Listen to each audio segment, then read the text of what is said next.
Hi everyone, so today we're going to do a bunch of fun projects with magnets. The first one will involve turning a paperclip into a compass. And so for this project, you're going to need a cup of water, a bottle cap, a pair of scissors, a magnet, and a paperclip. So the first step is to take the paperclip and straighten it out.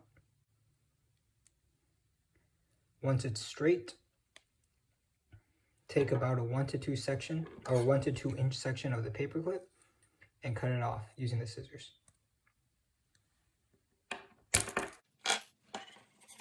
Now that you have a 1 to 2 inch section of the paperclip, hold it in your hand, take the other hand, take the magnet and stroke it across the paperclip, just like this, in nice even strokes.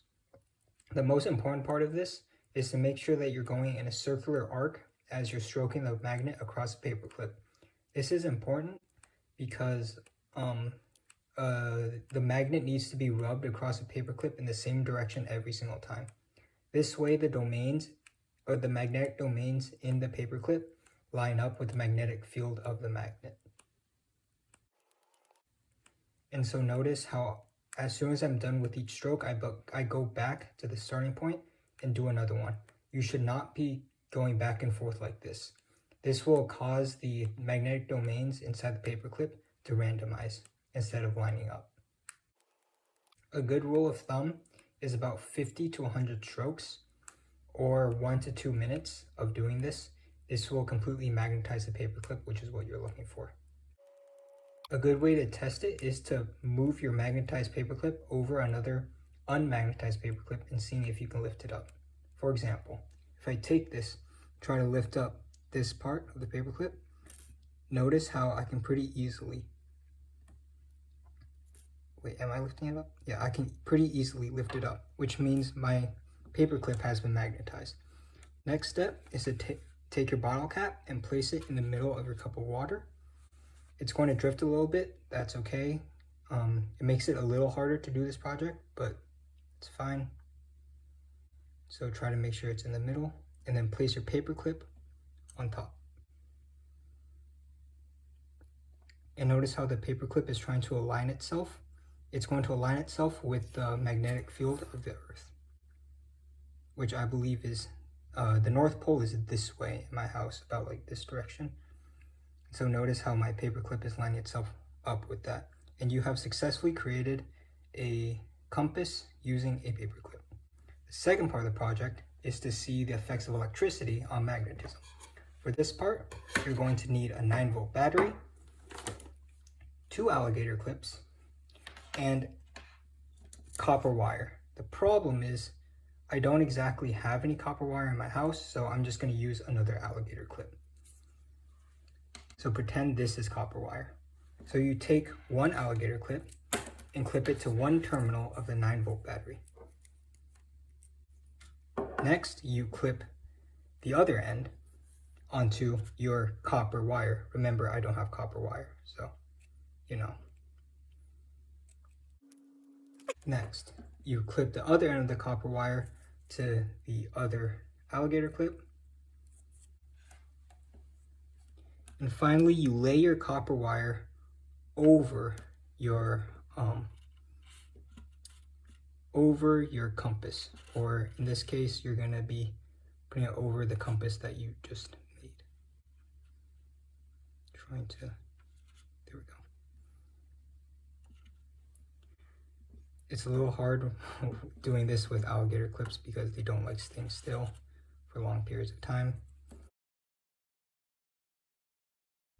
The bottle cap hates staying still, huh?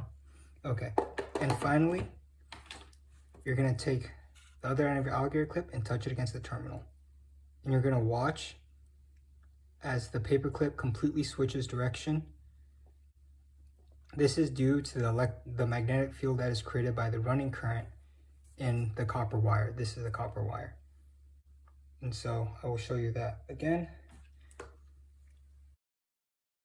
If I do this, watch how immediately the paperclip realigns itself.